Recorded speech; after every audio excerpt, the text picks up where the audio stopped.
Hello my dear student, स्वागत है आपका मेरे YouTube channel physics academy by DP sir में। ठीक है, तो आज हम लोग 12th के एक टॉपिक पढ़ेंगे, प्रकाश का वैद्युत प्रभाव। और सेकंड पेपर में प्रकाश का वैद्युत प्रभाव है, उसी टॉपिक को हम लोग पढ़ेंगे कि प्रकाश का वैद्युत प्रभाव क्या होता है। लाइट का जो इलेक्ट्रिक इफेक्ट होता है, उस इफेक्ट के बारे में जानेंगे कि लाइट का इलेक्ट्रिक इफेक्ट क्या होता है। ध्यान से देखेंगे, प्रकाश का वैद्युत प्रभाव।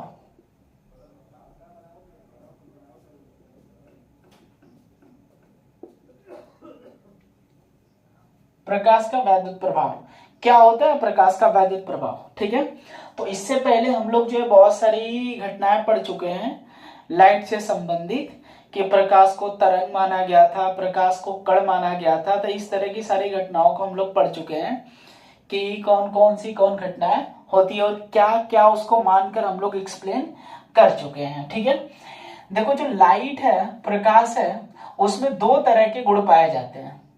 पहला जो गुण होता है कि लाइट जो है कण के रूप में चलता है, मतलब कि इसका एक कण का सिद्धांत भी पाया जाता है। और दूसरा है कि उसी लाइट में जो है तरंग के भी गुण पाए जाते हैं, वेव्स के भी गुण हमको मिलते हैं। ठीक है, तरंग के भी गुण पाए जाते हैं, मतलब दो तरह के इसमें गुण पाए जा रहे हैं, कण का भी, दूसरा तरंग का भी गुण पाया जा रहा है। जब प्रकाश को तरंग माना गया तो उस स्थिति में प्रकाश के व्यतिकरण, विवर्तन, ध्रुवण, ठीक है, आदि की व्याख्या की गई। प्रकाश को क्या माना गया? उस स्थिति में तरंग माना गया। और जब प्रकाश को तरंग माना गया तो प्रकाश को तरंग मानकर व्यतिकरण, विवर्तन और ध्रुवण की व्याख्या की जा सकी। परंतु जब प्रकाश को तरंग मान रहे थे तो प्रकाश के वैद्युत प्रभाव की व्याख्या नहीं की जा सकी। ठीक है, फिर इसके बाद जब प्रकाश को कण माना गया तो उस स्थिति में प्रकाश के वैद्युत प्रभाव की व्याख्या, प्रकाश के वैद्युत प्रभाव की व्याख्या, वैद्युत प्रभाव, और दूसरा है क्रॉम्पटन प्रभाव, क्रॉम्पटन प्रभाव की व्याख्या की जा सकी। मतलब कि प्रकाश को जब कण के रूप में माना गया तो दो व्याख्याएं की गई, पहली प्रकाश की वैद्युत प्रभाव और दूसरा जो है क्रॉम्पटन प्रभाव की व्याख्या की गई। तो हमें प्रकाश को कण मान रहा है और कण मानकर प्रकाश के वैद्युत प्रभाव की व्याख्या के बारे में जानना है। देखो, दो तरह के गुण मिले, कण के भी मिले और तरंग के भी मिले। मतलब कि लाइट के अंदर, प्रकाश के अंदर दो तरह के गुण है, ये कण के रूप में भी चलती है और तरंग के रूप में भी चल रही है। मतलब कि इसके अंदर डुअल नेचर है। डुअल नेचर का मतलब द्वैती प्रकृति है। ठीक है, मतलब कि प्रकाश द्वैती प्रकृति का गुण रखता है, द्वैती प्रकृति का गुण रखता है। ठीक है, अर्थात इसके अंदर दो तरह के गुण पाए जाते हैं, ये तरंग के रूप में भी चलती है और कण के भी रूप में चलती है। तो जब तरंग माना गया तो प्रकाश के व्यतिकरण, विवर्तन, ध्रुवण की व्याख्या की गई। और जब इसको कण माना गया तो प्रकाश के वैद्युत प्रभाव और क्रॉम्पटन प्रभाव की व्याख्या की गई। ठीक है, तो हम लोग को पढ़ना क्या? प्रकाश के वैद्युत प्रभाव की व्याख्या के बारे में जानना है कि प्रकाश के वैद्युत प्रभाव की व्याख्या क्या होती है। तो कोई पूछेगा कि प्रकाश के अंदर डुअल नेचर का मतलब क्या? मतलब कि इसके अंदर दो तरह के गुण पाए जाते हैं, पहला कि ये कण के रूप में भी चलती है और दूसरा तरंग के रूप में भी चलती है। तो इसके अंदर दो तरह के गुण पाए जा रहे हैं, इसलिए इसको हम बोलते हैं कि प्रकाश के अंदर द्वैती प्रकृति का गुण है, मतलब दो तरह के गुण पाए जाते हैं, इसलिए बोलते हैं कि प्रकाश द्वैती प्रकृति का गुण रखता है। ठीक है, चलिए इसके बाद हम लोग को इसमें पढ़ेंगे प्रकाश के वैद्युत प्रभाव की व्याख्या के बारे में जानेंगे कि प्रकाश का वैद्युत प्रभाव होता क्या है। चलिए तो आगे देखिए, प्रकाश का वैद्युत प्रभाव क्या है। हेडिंग है हमारा प्रकाश का वैद्युत प्रभाव और चैप्टर का भी नाम है प्रकाश का वैद्युत प्रभाव। ठीक है, तो देखेंगे ध्यान से, यहां पर हम जो है एक प्लेट लगाया है, एक ये प्लेट है और एक ये प्लेट है। ठीक है, और इस प्लेट को किसी वैक्यूम के सहारे इस तरह से बंद कर दिए हैं। एक प्लस प्लेट है और दूसरा ऋण प्लेट है, और दोनों को कहीं ना कहीं धारा मापी से जोड़ दिए हैं। ठीक है, जोड़ दिया गया। हम वैद्युत प्रभाव की व्याख्या को बता रहे हैं। इसको बोलते हैं धारामापी। धारामापी का मतलब कि जब भी इसमें धारा प्रवाहित होगी तो ये सूचना तुरंत दे देगी कि धारा प्रवाहित हो रही है, तो सुई उस स्थिति में क्या हो जाती है, विक्षेपित हो जाती है। सुई विक्षेपित हो जाएगी, एक भी इलेक्ट्रॉन एक जगह से दूसरे जगह प्रवाहित होंगे तो धारामापी तुरंत विक्षेप की स्थिति क्या करती है, दे देती है। तो हमें ये पता चल जाता है कि इसमें धारा प्रवाहित हो रही है। चलिए, इसमें दो प्लेटें लगाई गई है, पूरे वैक्यूम से बनाए गए हैं, चारों तरफ से ये बंद कर दिए गए हैं। सबसे पहले हमारे एक वैज्ञानिक हैं, उन वैज्ञानिक का नाम है लेनार्ड। ठीक है, लेनार्ड या हर्टज ले लेते हैं। चलो, सबसे पहले हमारे जो वैज्ञानिक है हर्टज है।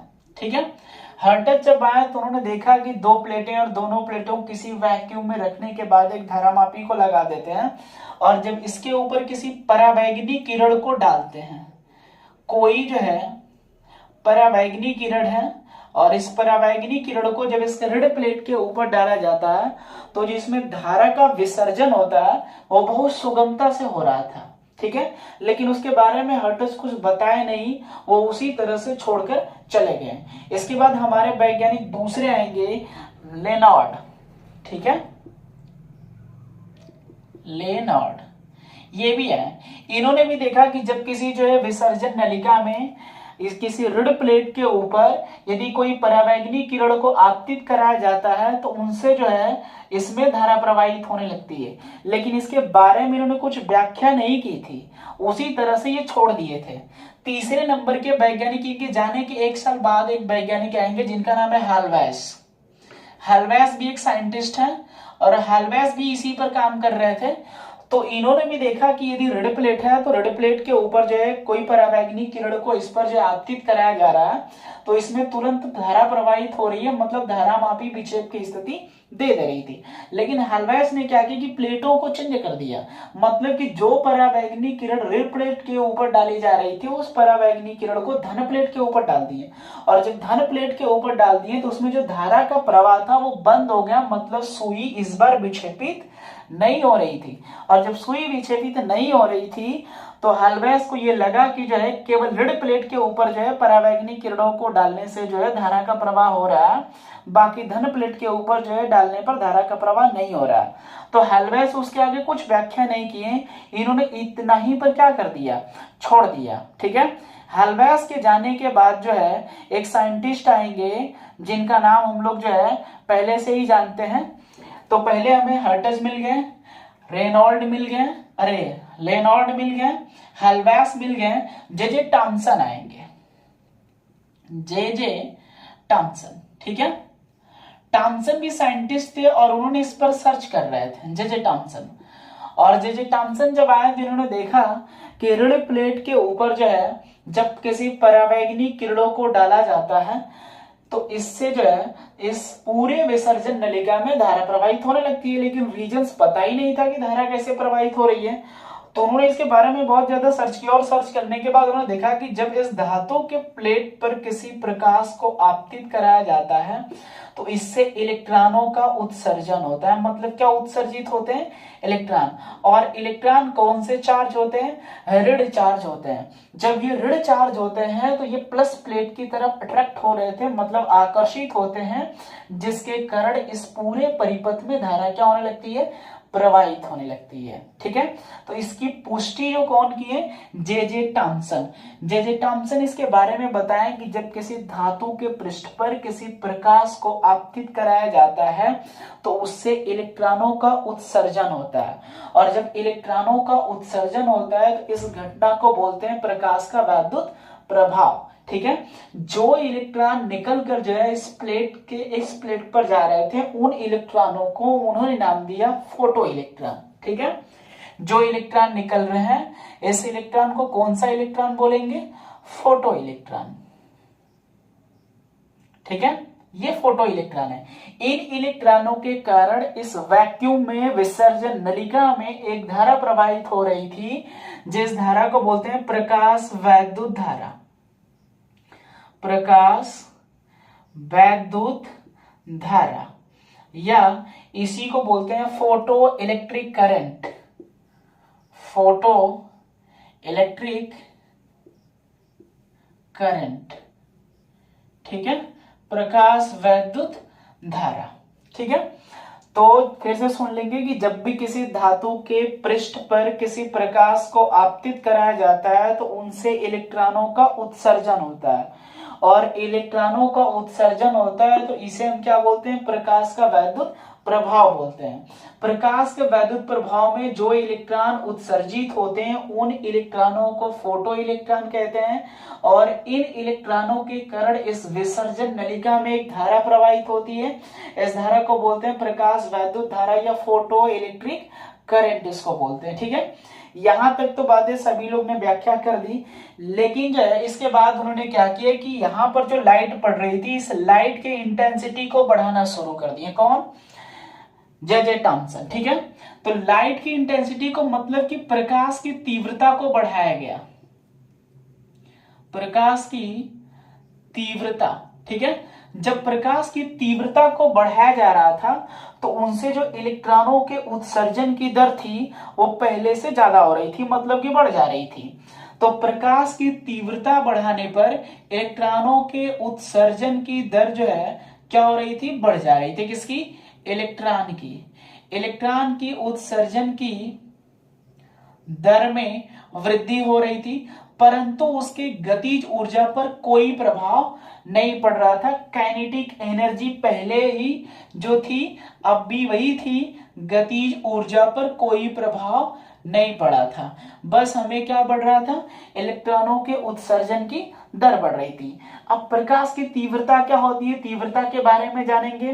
तो किसी भी पृष्ठ के एकांक क्षेत्रफल पर पड़ने वाले फोटानों की जो संख्या होती है उसे हम प्रकाश की क्या बोलते हैं, तीव्रता बोलते हैं। एकांक क्षेत्रफल पर पड़ने वाले फोटानों की संख्या, पहले किसी क्षेत्रफल पर जो है मान लेते हैं कि 10 फोटान पड़ रहे थे तो उनसे इलेक्ट्रॉनों का उत्सर्जन 20 को हो रहा था, एक नियर अबाउट मान लेते हैं अनुमान लगाकर। लेकिन अब जो है फोटानों की संख्या को मैंने 20 कर दिया, तो अब जो इलेक्ट्रॉन होंगे वो 20 के जगह 40 या 50 उत्सर्जित हो रहे हैं। तो इलेक्ट्रॉनों के उत्सर्जन की दर क्या हो गई है, बढ़ गई है। क्या बढ़ाने से? फोटानों की संख्या। फोटानों की संख्या का मतलब कि किसी पृष्ठ के एकांक क्षेत्रफल पर पड़ने वाले जो फोटान होते हैं उसी को हम लोग क्या बोलते हैं, प्रकाश की तीव्रता। तो फोटानों की संख्या बढ़ा दिए हैं, फोटानों की संख्या बढ़ा दिए हैं तो इलेक्ट्रॉनों के उत्सर्जन की दर क्या हो गई है, बढ़ गई है। अब हमको ये समझ में नहीं आ रहा होगा कि बार बार मैं ये शब्द बोल रहा हूं, फोटान फोटान बोल रहे हैं, फोटान होता क्या है। तो फोटान के भी बारे में समझ लेंगे कि फोटान क्या होता है, यहीं पर हम बता देते हैं फोटान क्या होता है, ठीक है। चलिए, फोटान का मतलब कि सूर्य से जो भी प्रकाश की किरणें चलती हैं वो पृथ्वी पर पहुंचती है, सभी लोग जानते हैं। तो सूर्य से चलने वाली प्रकाश की किरणें छोटे छोटे बंडल और पैकेट के रूप में चलती हैं, ठीक है। जिन बंडल और पैकेट का नाम हम लोग क्या रखे हैं, फोटान रखे हैं, ठीक है। फोटान की अपनी खुद की एनर्जी होती है E बराबर एच न्यू, और जब ये किसी ऊर्जा के साथ किसी पृष्ठ के ऊपर पड़ता है तो पहले से उसको ज्यादा ऊर्जा दे रहा है। पहले 10 इलेक्ट्रॉन पड़ रहे थे, 20 फोटान पड़ रहा है, तो ऊर्जा में वृद्धि होगी। और वो ऊर्जा किसको मिलती है, इलेक्ट्रॉनों को। तो इलेक्ट्रॉनों के जब ऊर्जा मिलेगी तो जो उसकी उत्सर्जन की दर वो पहले से क्या हो जाएगी, अधिक हो जाएगी। मतलब पहले अगर 10 इलेक्ट्रॉन निकल रहे थे तो अब हो सके 20 इलेक्ट्रॉन निकल जाए, पहले 20 निकल रहे थे तो हो सके 40 इलेक्ट्रॉन निकल जाए। मतलब इलेक्ट्रॉनों के उत्सर्जन की दर क्या हो गई, बढ़ गई। तो प्रकाश छोटे छोटे बंडल और पैकेट के रूप में चलता है। प्रकाश छोटे छोटे बंडल और पैकेट के रूप में चलता है, रूप में होता है, जिसे हम क्या बोलते हैं, फोटान बोलते हैं, ठीक है, जिसे फोटान कहते हैं। फोटान की अपनी खुद की ऊर्जा होती है E बराबर एच न्यू, ये फोटान की एनर्जी होती है, ठीक।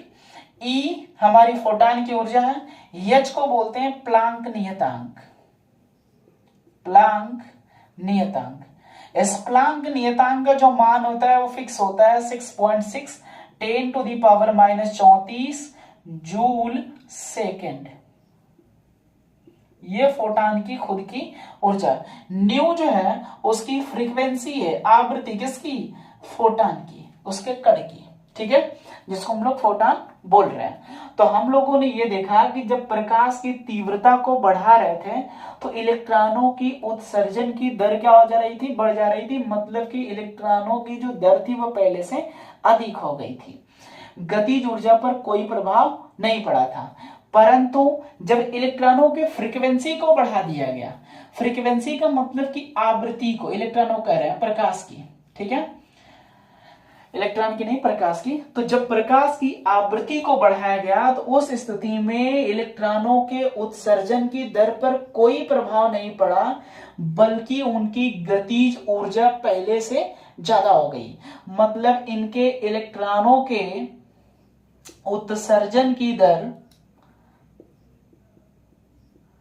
उत्सर्जन की दर पर कोई प्रभाव नहीं पड़ा, मतलब कि इसमें कोई वृद्धि नहीं हुई, बल्कि जो इसकी काइनेटिक एनर्जी थी, जिसको बोलते हैं कौन सी ऊर्जा, गतिज ऊर्जा, गतिज ऊर्जा में पहले से क्या हो गई, अधिक वृद्धि हो गई। तो दो बातें हमको मिली कि जब इलेक्ट्रॉन की जो है गतिज ऊर्जा बढ़ रही थी तो उस समय प्रकाश की आवृत्ति को बढ़ाया जा रहा था, तब इसकी गतिज ऊर्जा बढ़ रही थी। लेकिन जब उसकी तीव्रता को बढ़ाया जा रहा था तो इलेक्ट्रॉनों के उत्सर्जन की दर क्या हो जा रही थी, बढ़ जा रही थी। ठीक है, तो हमने जो है शुरू से जो टॉपिक शुरू किए हैं प्रकाश के वैद्युत प्रभाव में, तो मैंने यही बताया है शुरू में कि जब भी कोई प्रकाश की किरण किसी धातु के पृष्ठ पर पड़ेगी तो उनसे इलेक्ट्रॉनों का उत्सर्जन होगा, और जब उत्सर्जन होगा तो ये जो घटना है, इस घटना को हम लोग क्या बोलते हैं, प्रकाश का वैद्युत प्रभाव बोलते हैं। अलग अलग साइंटिस्ट के बारे में मैंने बताया कि कौन कौन साइंटिस्ट कौन कौन थे, किस तरह से आए, कौन कौन नियम दिए, कौन कौन सिद्धांत दिए, ये सारी बातें मैं इसमें बताया हूँ। ठीक है, इस वीडियो को अच्छे से आप पढ़ लेंगे। इसका सेकेंड पार्ट जो है फिर जो है मैं जरूर जो है यूट्यूब पर जल्द ही दूंगा, इसका सेकंड वाला पार्ट। तो इतना आप कवर करेंगे, ध्यान रखेंगे और ध्यान से पढ़ेंगे, कहीं ना कहीं इसको एक जगह नोट कर लेंगे। सेकंड पार्ट में जल्द ही देने वाला हूं। ठीक है।